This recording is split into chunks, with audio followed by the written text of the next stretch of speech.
Quick reminder, it's Budget Day. We're building up to Finance Minister Tito Mbowene's speech this afternoon. I believe it's going to be at 2 o'clock. ETV News anchor eNCA Larson joins us live now for an overview of the important issues that need to be tackled in this year's budget. eNCA, it's going to be a tough one, right? It is, and as you can see, I've changed the fancy mask for an austerity one. It works far better. I've actually, I think this is going to be one of the hardest speeches for a finance minister to make since the advent of democracy, what with unemployment rate coming out yesterday at its highest in 13 years at 32.5%. And we're just borrowing money that we cannot afford to pay back, which means that our lenders are just increasing the interest rates. The ratings agencies and people that we borrow money from are just saying, you've got to rein in. There needs to be fiscal consolidation. At the same time, the minister's being pulled at in all different directions to give some kind of economic stimulus and to create jobs and to help those who are in dire need of help at the moment. There are actually people increasingly starving on our streets on a day-to-day basis. I've got the Shadow Minister for Finance with us for the DA, Gordon Hill-Lewis.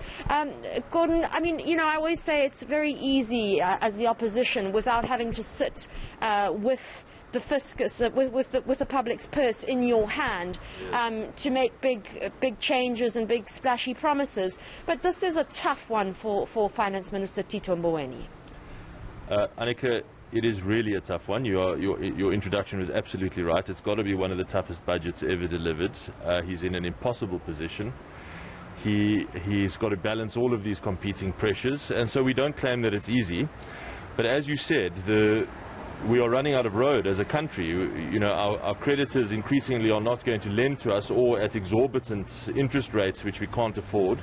And all that means is interest is going to gobble up more and more of our tax revenue and force us to not be able to spend on the essential spending that you outlined is so necessary. So we've got to bring debt down. We understand that it cannot be turned off overnight. It can't just be eliminated, but we've got to stop going further into debt. We're just digging a deeper hole for ourselves. And so the key thing that we're looking out for is there a reasonable plan to protect the social spending you spoke about, because there are so many families in need, and at the same time cut where cutting is possible to bring debts around. What about, ailing SOE, state-owned enterprises such as, SAA? They're just not managing to turn around. There doesn't even seem to be an interest in privatization necessarily from the big companies. What does he do with those white elephants that the ANC, the ruling party, doesn't want to get rid of? Yeah, well, the answer is simple: get rid of them. But the ANC seems incapable of doing that, and this is where we can be very critical of the finance minister and the government. This should be a no-brainer. It should be an easy choice. We should not be spending tens of billions. This year alone will be 56 billion for Eskom, plus all of the others. We should not be spending tens of billions on those white elephant companies when we've got so many other urgent spending priorities and where we can use that money to bring down debt. That should be a no-brainer. What about the public wage bill? That's a really contentious issue with the unions in terms of it taking up 35% of the fiscus. That's a huge amount of money, yet you've got jobs that we cannot afford to lose, and the unions fighting against freezing of salary increases. It's actually more than 35%. We're getting on close to 50 cents in the rand that the government raises in tax revenue goes to salaries. And the public has to ask, what is the value for money that we are getting out of all of those salaries? Of course, we know that nurses in particular, police officers, are actually quite underpaid in South Africa relative to their seniors in the civil service.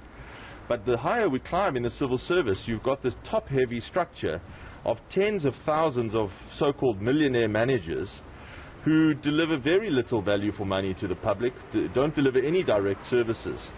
And really, it seems to be a bit of an employment agency for connected people.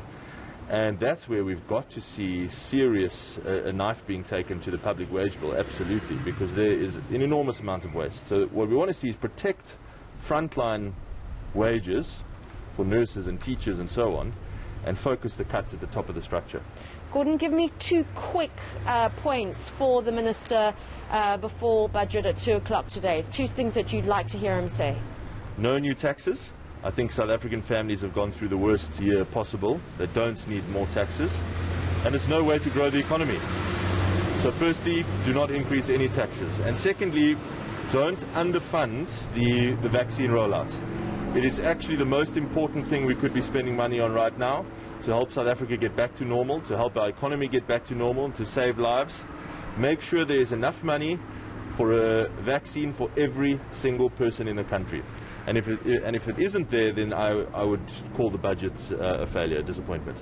Thank you so much. Well, that was the DA Shadow Minister, Gordon Hill-Lewis, talking to us about the upcoming budget speech. And I think the vaccine rollout is going to play a very large role because where exactly is the Minister going to find the money that we need for this massive vaccine rollout program? That means somebody else, something else in the pie is going to have to be cut, and those people aren't going to be happy. But vaccine rollout is going to play a very big part of today's speech. Thanks so much. Thanks, Annika.